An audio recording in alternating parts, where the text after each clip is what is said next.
can't tell if there's people in that room. Okay, but that's fine. So we haven't got a desktop here, so we can't see what's going on. Right. But it looks like the online folk are with us. That I can't tell. We're going to hope and trust that the online folk are with us. So welcome everybody to this one of the 4 sessions from now till the end of the day on energy use in buildings. And we had some really nice sort of seeds of ideas and key challenges from some of the presentations we heard.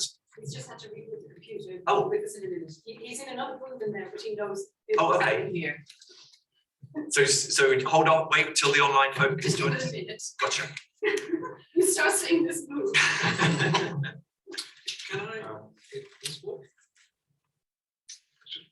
With the slides and things, so we need slides in a minute. Tina's The slides. slides are fine. This is just, just.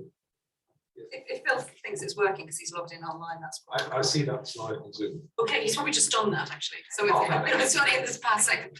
I'm just going to carry on. Carry on, yeah. And say yes. So welcome to the session. So my name is Charlie Wilson. I'm in the ECI Energy Programme, and I'm actually not going to give an overview of this session because Tina Fawcett, who also is in the ECI Energy Programme, is going to give a nice overview framing talk. So we'll have Tina and Marina's talks both for about 15 minutes, and I'll keep you to time, and then we'll have both of them for Q&A at the end. So hold your questions until both of them are presented, and then we'll break for lunch. So over to you, Tina.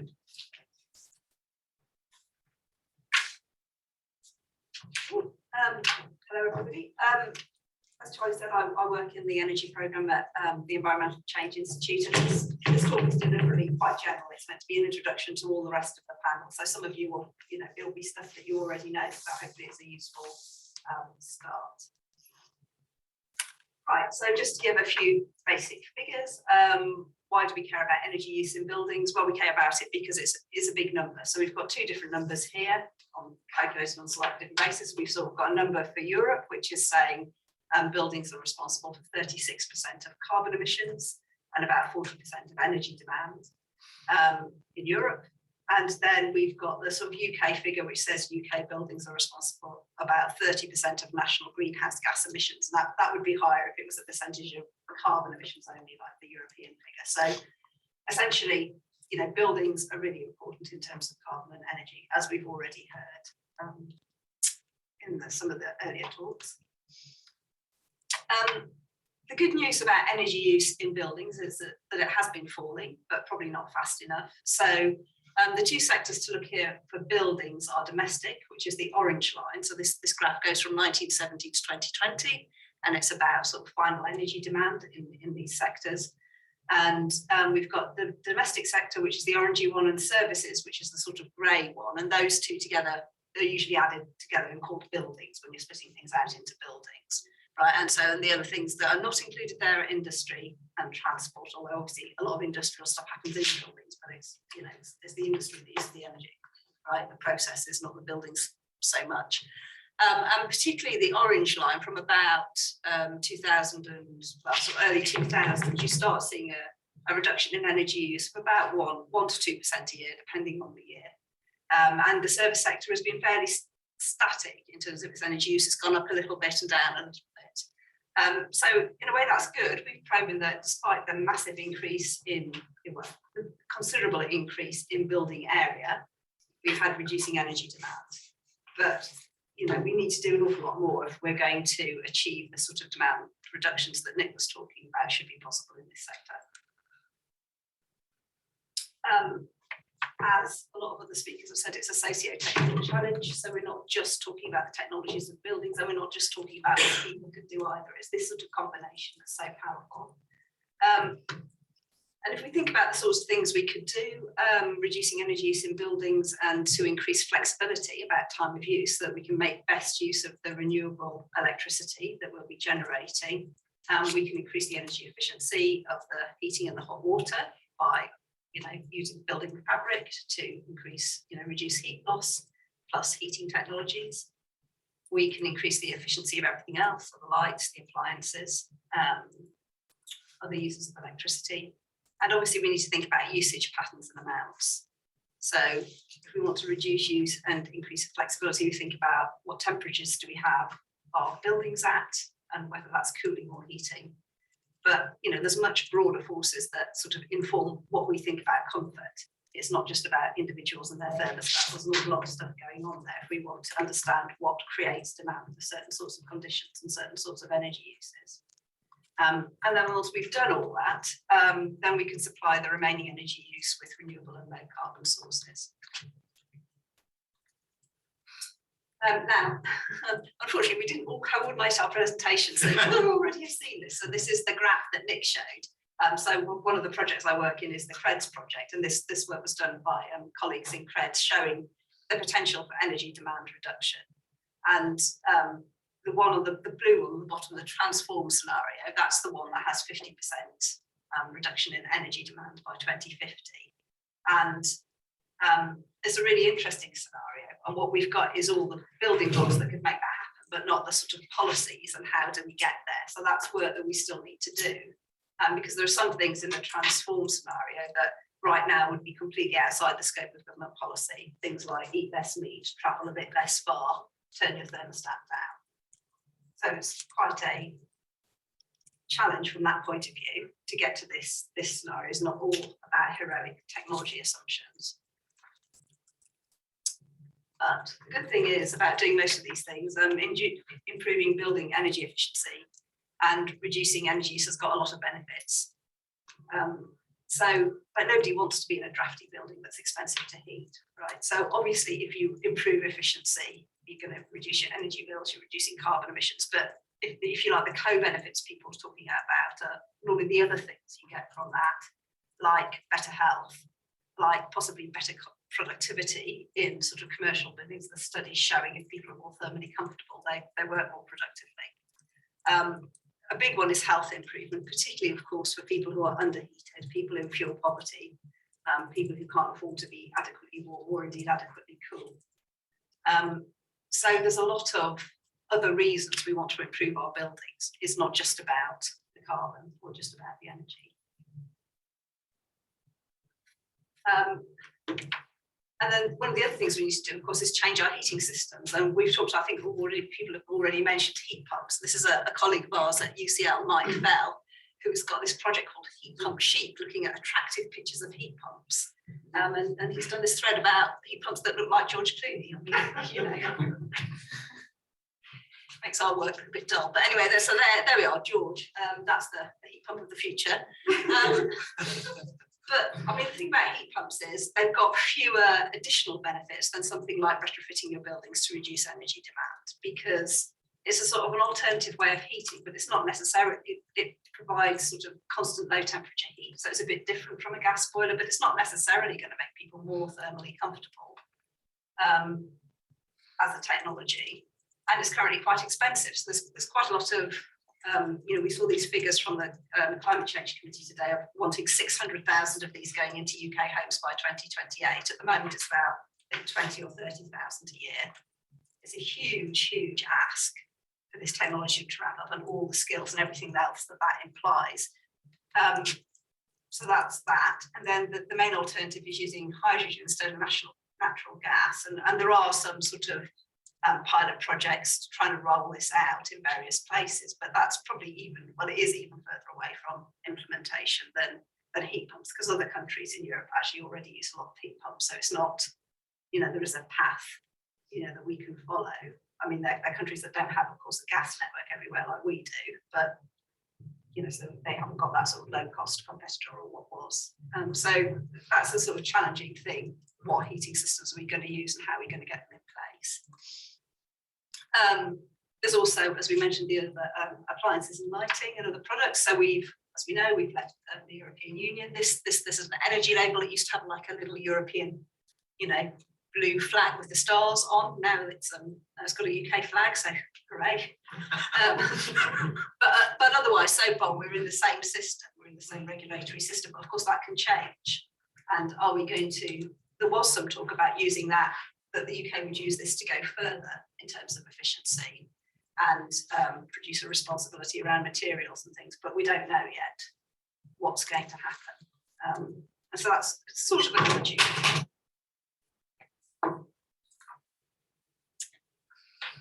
So that's some of the challenges. I just wanted to briefly talk about some of our research contributions and what we're doing. So there was a series of smart local energy system trials in the UK. There were 3, and 2 of them are in Oxfordshire. So we've already heard about Low Energy Oxfordshire.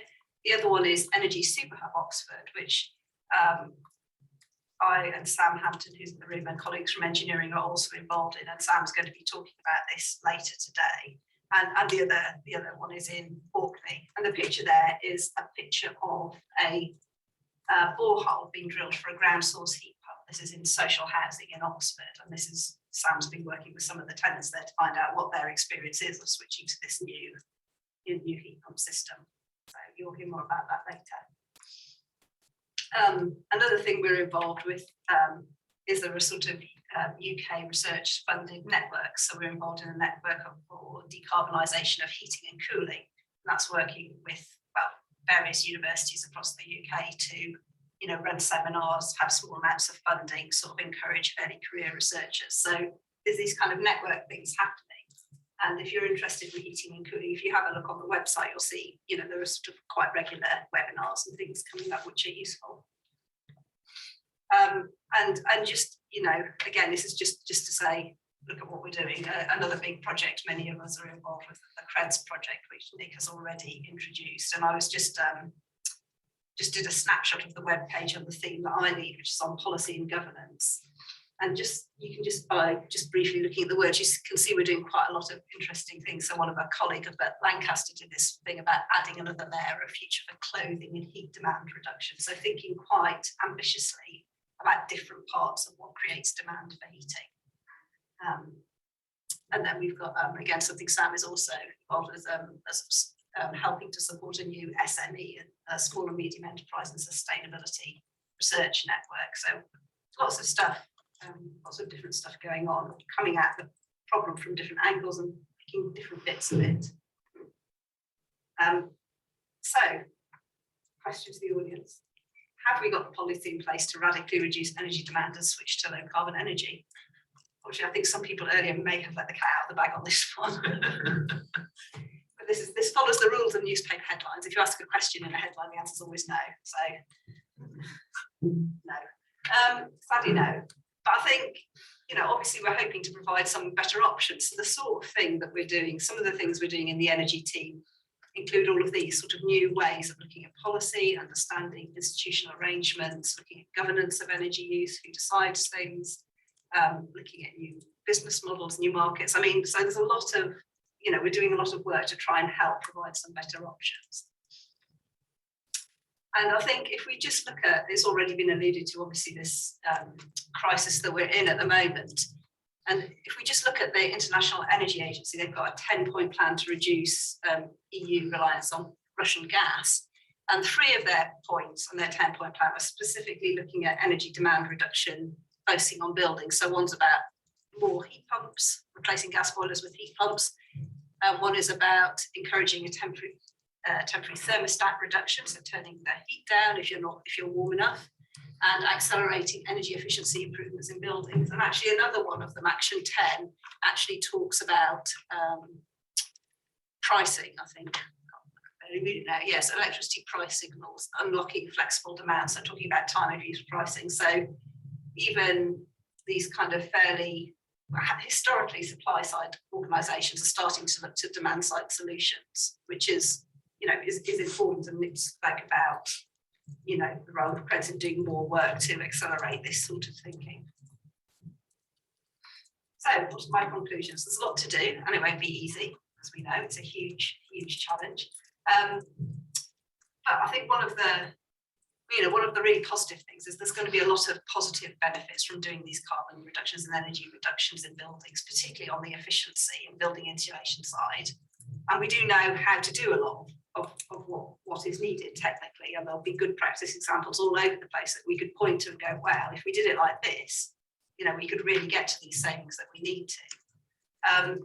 But working out how to deliver it in practice and working out how to scale it up, the sort of challenge we were set by the county councillor, that's still tricky, of course, but that's partly what we're here for. And I think the research and knowledge that we're all doing is really going to help accelerate progress.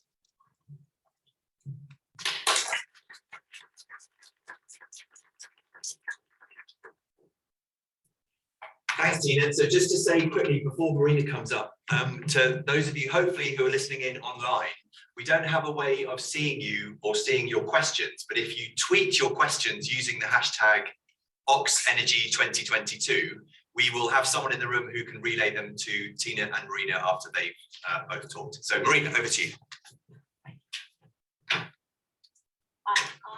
Hello, I'm Marina Toupouzi. I'm based at Environmental Change Institute and I'm part of CREDS as well since 2018. And I'm going to focus more on buildings and why and how we need to take in consideration to reduce energy demand.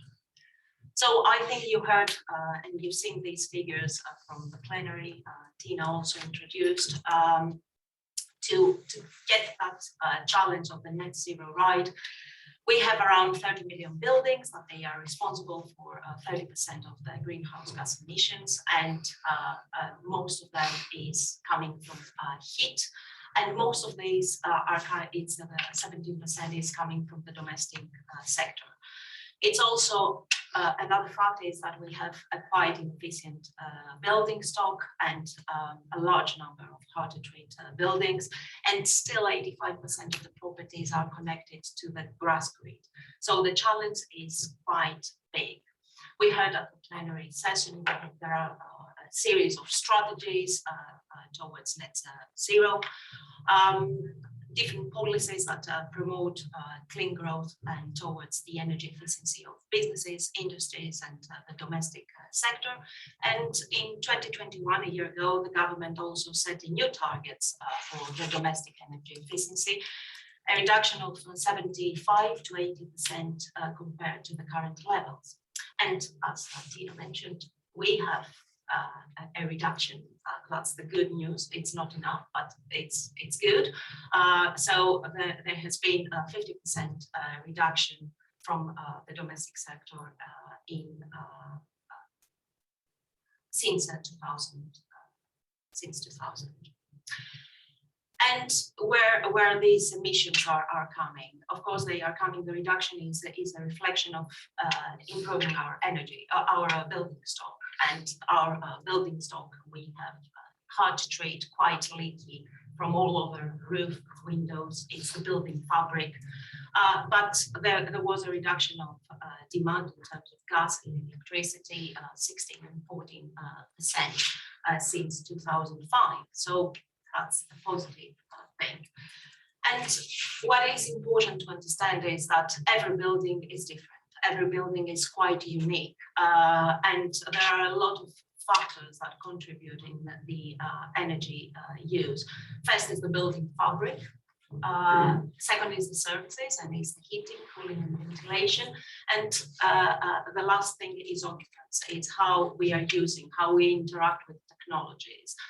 And I quite like that illustration there with a chart pie, because what it shows is that even if we have the same type of buildings, there is a different breakdown of how energy is used. Where are the losses from the windows, from the walls, how the services reply. So it's quite a complex system. And what I'm going to add in this complexity is talking about the retrofit and how we need to improve the existing building stock. And part of these complexities, because of the diversity of the housing stock, is that the lack of public understanding, motivation, awareness, and support. It's also the cost effectiveness. What is the payback of all these investment to have a comprehensive refurbishment, and also the supply chain limitations, which we are not still there. We need to get more skills to have the capacity to deliver a retrofit. And I'll use the graph that Nick referred this morning, how CREDS is looking at sustainable energy supply, and requires changes and requires improvement in energy efficiency, and also the flexibility, and definitely switching fuels, But if we want buildings, and especially the housing stock, to go towards that net zero ambitious target, we need two changes to happen. One is the energy supply system, so that goes to the switching fuels, and the other is the building itself. And when we are talking about building itself, is the fabric. There are a lot of benefits where from a good retrofit, and I want to keep that a good retrofit. It's first of all, you reduce your fuel use, you reduce your cost and your carbon emissions. It's the benefit of comfort and health, and increases the asset value of the building itself. There are a series of barriers, of course, and it's, as I said earlier, access to information, it's the skill shortage, it's the finance and the payback, and how easy it's people to have access to the finance. Is the disruption, when we talk about retrofit, is a disruptive process. So how these can be less disruptive, so can motivate people to undertake retrofit. And it's also the quality and trust, is the quality, the trust for the supply chain to the government, and also from the consumers, the occupants, the house owners, to the supply chain. So it's something that goes from all directions. And we spent a lot of years looking at risks that they are associated with retrofit. And there are technical risks that they are coming from the technologies. They are process risks, but they are coming from the skills, they are coming from the knowledge, from the planning, the assessment of the existing condition of the building stock. And the highest risk is the poor retrofit. So how does a poor retrofit look like? I start with what is a poor retrofit? It's the consequence of poor risk management. It starts from someone who comes into your house and assess the pathologies of the existing condition of your building, and then start planning. If we skip that stage, then the planning of the works that you do to your building can go completely the wrong way. And that risk of management brings damage or deterioration of the building, and this has as a consequence serious risks to our health and well-being, and of course also has a cost. Not only that, because we haven't reduced our energy cost and our energy consumption, but also to rectify the problems that we have created. And you will see in the slide, it's an example of a retrofit scheme of 390 homes that failed with external insulation, public funding, big number, rollout of insulation. It was interesting earlier in the plenary talking about insulation. We got it wrong. It's the refurbished condition, as you can see there. We haven't achieved to improve. And this is just an example.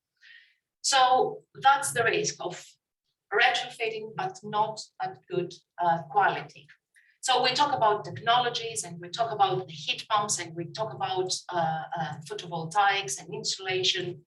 Yes, that's one piece of the puzzle, but also we need to understand that retrofit, it comes as a whole building approach. And what I mean by whole building is that we have the building with its pathologies. If we change one element, that has a knock-on effect on something else. So the sequence of the work and how we intervene in the building, it's very important, and can bring a lot of risks in if we are not taking the right planning.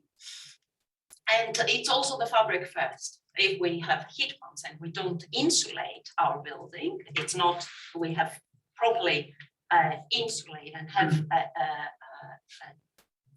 check the box of the improvement, then the heat pump won't perform, and we won't reduce, we won't get to our goals. And also that whole building approach needs the integration of the occupants. The occupants needs to be part of the design, how they live and how they interact with the buildings. It's also about working practices. So instead of the silo of one sector doing the job and then move out, we need people to understand that everything interacts. It are not single meters, are not individual meters added into the building.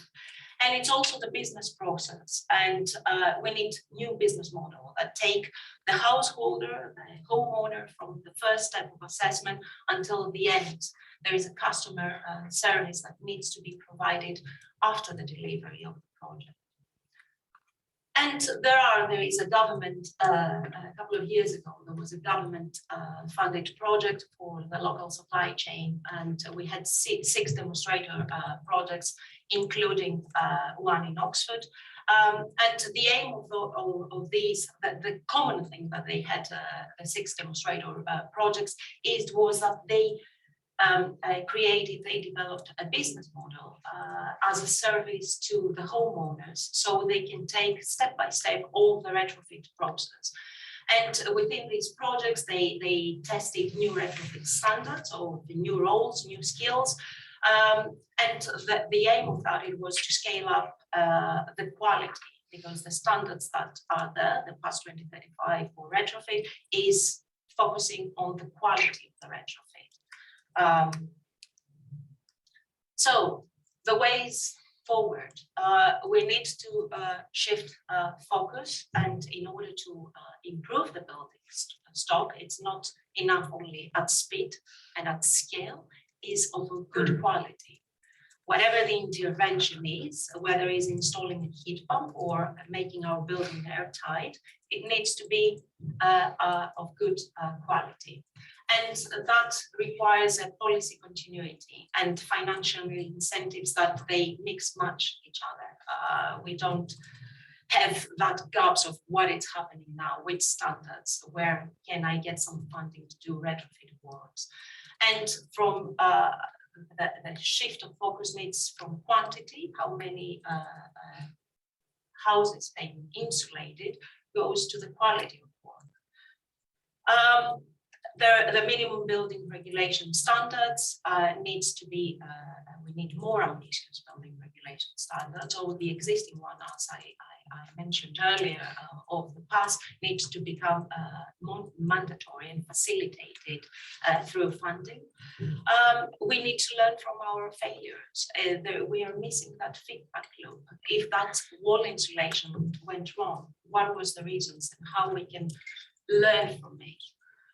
The whole building approach, there is a whole new thinking for the government of whole building approach that fits in a whole system approach, and that's quite positive, I think, as long as we take it to the right direction. So that includes a new combination of people, of technology, of the knowledge, and our behavior of the different industries. We need a change of culture on the construction sector. And a service where the customer, where the homeowner is in the center, so that it receives the support that it needs after the delivery, at the operational stage, at the stage that things needs to be replaced after 15 years or after some time. And as I mentioned, it needs a change of culture. So we move from the technical and macroeconomic effects of what meter can I install in my house and how much it's going to cost me, to who can do quality work and how it can be organized once we've done at a small scale, that how it can be organized on a grand scale. Thank you.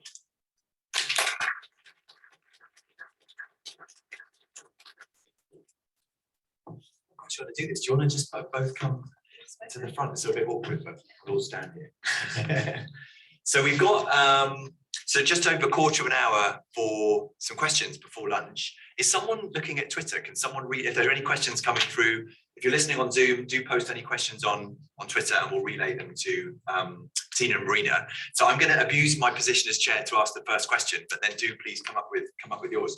So over the course of this morning, as well as in your talks, we've heard how efficiency and demand reduction in buildings is this kind of win-win-win-win-win strategy in terms of it saves money, it has strong co-benefits, reduces the size of the decarbonisation challenge, it improves resilience, it reduces exposure to geopolitical risk, as we're finding out now. So why, as you mentioned, Tina, there's this sort of policy vortex or gap. Why isn't it salient to policymakers outside times of big geopolitical conflict like we see now? The answer, please. I mean, it's just, well, it's tricky, isn't it? Because it has been in the not very distant past. So sort of 2008 to 2012, when there was the energy company obligation scheme that was doing sort of millions of measures going into homes, that was doing the sort of, I suppose, the cheaper and easier measures, the sort of loft insulation, cavity wall insulation over a period, particularly in that period, but actually in the preceding 10 years.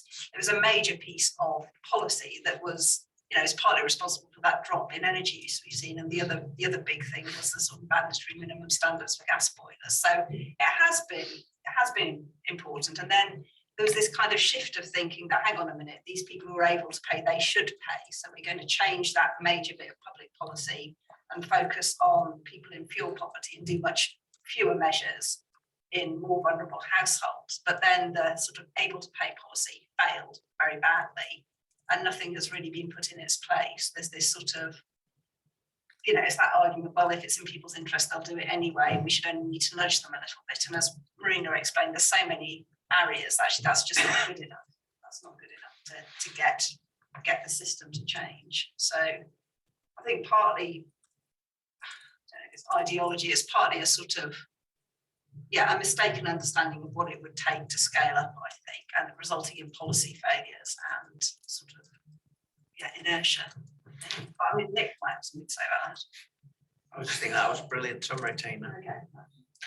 I think it's also the sectorial silos. So the glazing system or the insulation system are looking only what it's their job to do. And the policy is affected by that, by these silos. And we need to have a more integrated. I mean, the funding schemes that were very single measures, rollout for insulation, a rollout of windows without taking consideration. There is an interface of insulation and windows, and these need to perform together. Otherwise, it's just numbers, which are great, but it needs also that quality issue to come. Brilliant, thank you. So over to you. So we've got a question there, and then we'll have a question there. Yes. Oh, sorry, and then a third question there. Yeah. It's probably like a small, minor personal question, but I was looking at the housing market, and I'm quite surprised that energy efficiency of the house doesn't really have an influence, or not much, on the price of the house. I mean, especially in the Oxford area, whereas in countries like Germany, it would have substantial influence on the value of the house. And that's a way of forcing house owners, and especially those that are renting out their houses, maybe to invest over time in the upgrades and get it in kind of in line with their profits. So not only profit for 10 years, let's say, and do nothing. So is there a way to change that in the UK such that it is kind of linked, so that the price Fix the UK housing market. How do we make the UK housing market economically rational? In 30 seconds, please. Well, I mean, there was some research done by a woman called Fiona Brocklehurst, where she looked at the evidence about have house prices changed to reflect sort of energy labels, and I think her conclusion was actually yes, they have. I mean, not necessarily by a huge amount, but the balance of the evidence is it has actually changed the relative prices of different properties. And I think you'll certainly start seeing that at the lower end of the market, because you're not allowed, F&G rated properties, for example, you can't, the restrictions on renting them and so on, and those restrictions are going to be going up the energy an energy label thing. So I think, you know, there has been some change, but it's certainly, you know, in Oxford, places like this that are so location sensitive, I mean, it's kind of not visible to the naked eye, I suppose. So I think the way it's going to come in is these energy labels are actually increasingly being used for policy as a sort of increasing minimum standards for what's acceptable to sell or rent. And you can argue about whether it's the right metric, but that's how it's going to come in, through that sort of taking the worst off the market.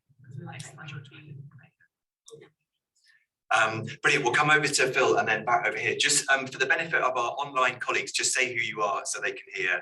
They can't see us, so they know who you are. So yes. I'm Phil. Marina, I think you argued quite nicely for quality, but also scale, i.e. quantity.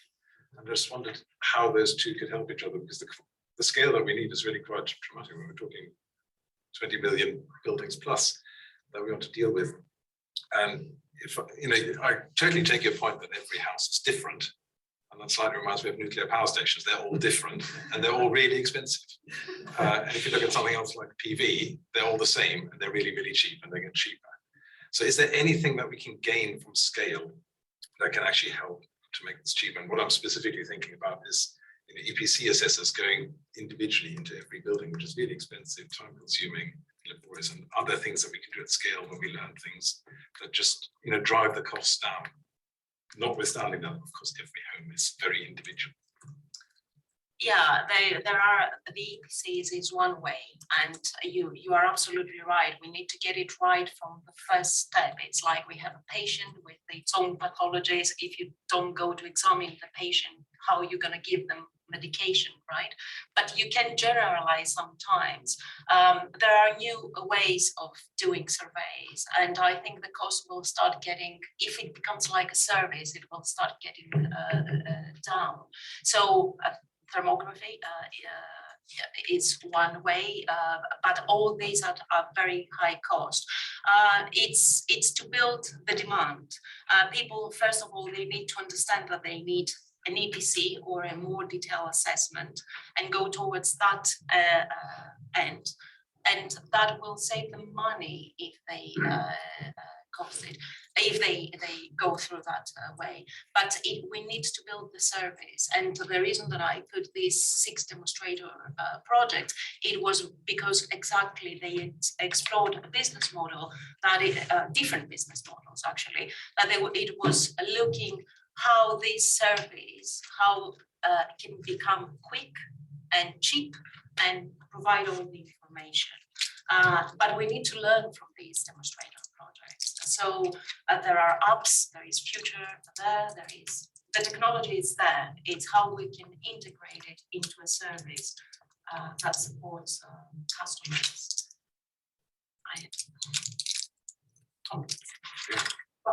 I was just going to say, I was speaking to somebody from the city council yesterday, and she was talking about, you know, there's always been this idea about doing street by street renovation of homes, which has always seemed quite difficult, where homes are all, you know, in mixed ownership, even on, you know, social housing estates. Now some of those are privately owned. Like whether that, you know, so that's one answer. There's the sort of energy sprong model where you sort of do factory based sort of, you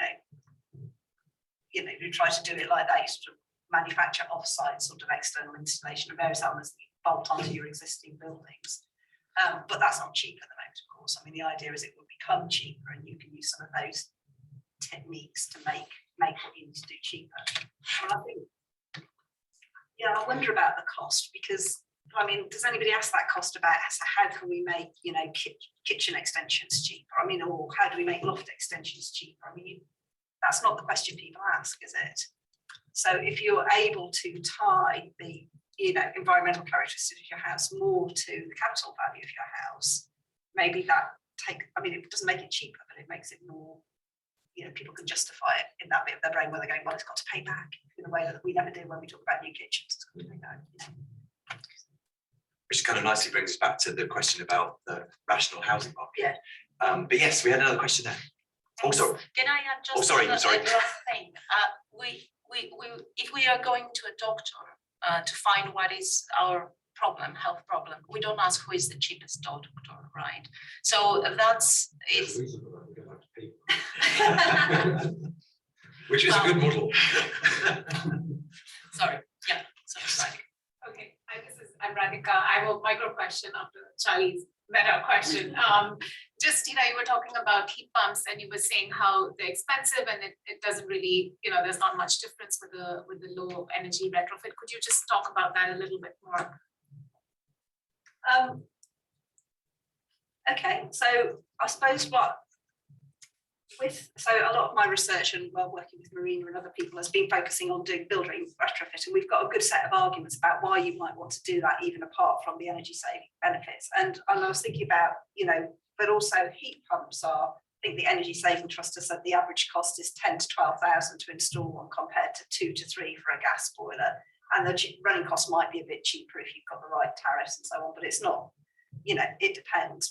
Well, and obviously at the moment we're in a time of turbulence. So you think so, and the government is bringing in a limited amount of sort of subsidy to support to try and build the market and so on, but they're quite expensive bits of kit. The evidence is the price hasn't really dropped in the UK in the past 5 or 6 years. It's not clear. There's an awful lot of learning that can go on to radically drop the price. So we're faced with, we've got to replace a sort of, fairly cheap, reliable, easy system with something that's at the moment more specialist, harder to get hold of and a lot more expensive. What other arguments are there? And I just don't know what other arguments are there actually beyond, for this at this stage. It's people who want to do it for the climate sort of thing. But maybe I'm wrong. I mean, other people might have views on that. Does anyone have views on that? Well, there's lots of air conditioning being on heat pumps and cooling, so maybe that's a way to convince people just for resilience, building resilience in their house. Specifically in the UK, or this more of a global? Yeah, it's more of a global. So I think that's particularly more where you have the sort of room air-to-air type heat pumps, isn't it? Well, they can, I think they can Yeah, but make they can, cold radiators as well. That's a really good point. Yeah, no, it's a good point, because in 2009, in the retrofit for the future, it was both heating and cooling. Maybe that's. And I was just wondering, does anyone know about the forecast cost reduce? Because I think you're right about recent history. But yeah, there are forecasts, aren't there? Of heat pumps. Yeah. Also, funny, with a colleague, we looked at the last 10 years of heat pump installations in the UK, funded by the Renewable Heat Incentive, which actually brings the installation cost down to nearer 3,000 or 4,000 once you. But it's not an upfront grant; it's a repayment over time. But on a sort of net present value basis, they're about the same, and then cheaper operating cost for heat pump. But the learning curve, or sorry, the cost reductions as a function of accumulated experience in heat pumps is actually really flat. It's not following the sort of granular, mass-produced solar battery kind of rapid decline. And it's quite interesting. Well, it's another story as to why, but I think I know Sweden and Switzerland have seen learning curves in their diffusion programs, but the UK so far hasn't. And so I think it's a less sort of it's less part of the story that we expect to see very, very strong cost declines. I think, for different reasons. That's my take on it anyway. Sorry, and I'm not even kidding. But people don't seem to worry about that so much for EVs, do they? Which are more expensive than. But the EV, the cost decline of EVs is dramatic, is kind of exponential. Are we talking about cost decline in technology costs or like installation?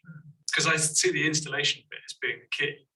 And as Marina points out, it's getting a good installation of a heat pump, which can make all the difference to the efficiency. And there, I think there's huge potential for learning, upskilling, possibly technology-based, not just people, to make it quicker and to get a better sizing for the installation. So, good. Yeah, and the argument there would be also that heat pumps have been around for a long time, and much of the technological learning has already happened, and so the gains are going to be decreasing. If I may chip in the answer I was fishing for, I mean, the thing that scales superbly with these things is data. And the more data you collect on heat pumps, live data, operational data in the field, you really get that feedback that you were talking about, where you can absolutely pinpoint this system works, this one doesn't, don't do this, do more of that. As long as you have quality data and you can take I'm working goods inside. Well, But we've got no a good heat pump rabbit hole. Can we just check there's no questions online? Oh, no. So any other questions from you guys in the room in the last few minutes? So yes, one there and then a final one there.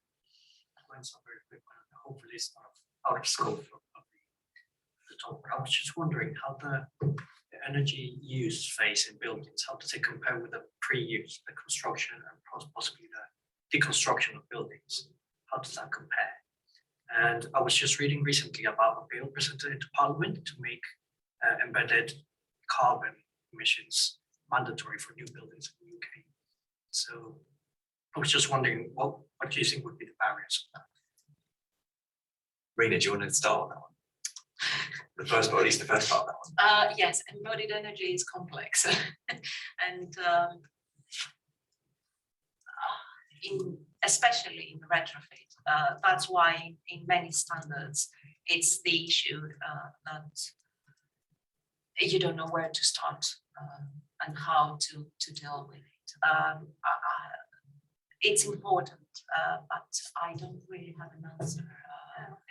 Construction, 10% of UK energy, something like that. But of course, that's not just buildings, that's roads and all sorts of things. I mean, it's a good question, and we've been doing some work with people, doing a few interviews with people in working in commercial office buildings where they're already hitting this argument in some places. They're saying, well, no, actually, you can't demolish and build a new building. You've got to refurbish what you've got because of embodied carbon. So it is becoming a material consideration.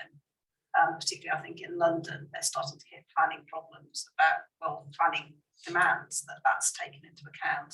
And obviously, the more efficient, the lower energy running your building is, the more you want to be concerned about the embodied carbon and the embodied energy, because that's what you've used to reduce your energy. So I think it is becoming more part of the conversation and more important as we increase the efficiency of buildings. We've got to pay more attention to the materials that make them up. On the second part of the question about the bill being introduced to Parliament, I'm not any answer on that one. About the bill. Better informed than I am. I think it's part of building regs, so it's not secondary legislation. Oh, right. Yes, The new building regulations. that's right. But that's Part of the that part discussion. Z. Somebody was telling me about that, which is to do. I think it's part of Part L actually.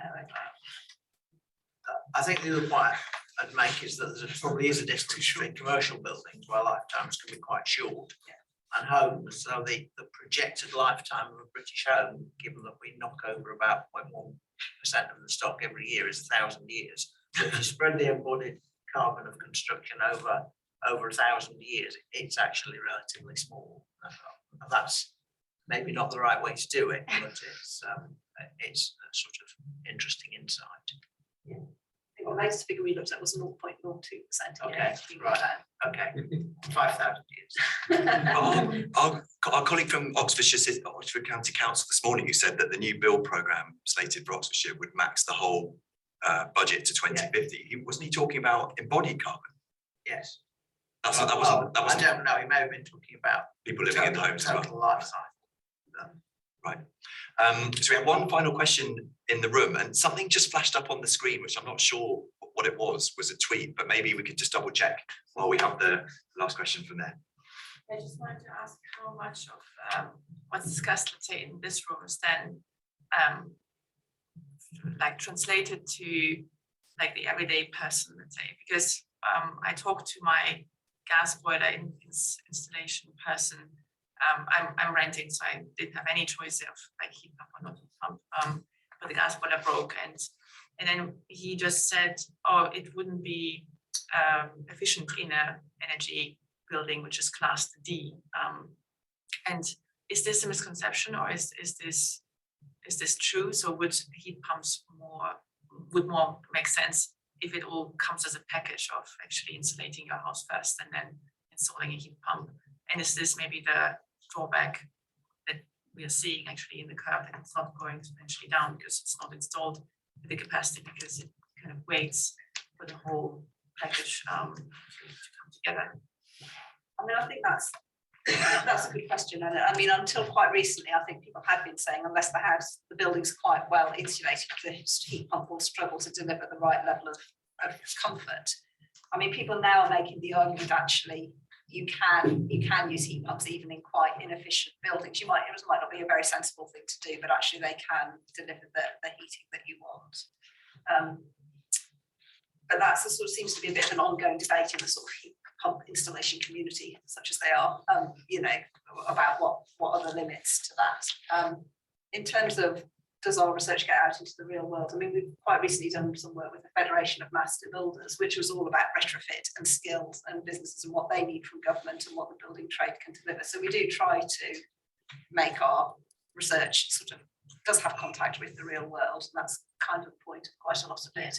And like, for example, Marina sits on the professional standards committee that are developing these professional retrofit standards and things like that. So we are doing those things to bring our academic insights into the real world and learn from the real world about what we should be focusing on. And it's the same with local governments, like for example, the council. Yeah, I mean, collectively we're very involved. So like Nick's the sort of low carbon advisor to Oxford City Council. And and we're through these projects that we're involved with. So like some of us are involved with LEO, which is working with the City Council on project, the Energy Super Hub Oxford, again, the City Council is one of the partners. So yeah, we are sort of connected through those sort of networks. Which leads me, which leads me very nicely on to wrapping up this session, because we're into the lunch break. But to please do come back at 2:30 to learn from Sam Hampton about exactly these local trials going on in Oxford and Oxfordshire, and also Gavin Killip will be sort of, I think, extending the conversation about retrofit barriers and solutions. So it only remains to thank Tina and Rena for their talks and questions.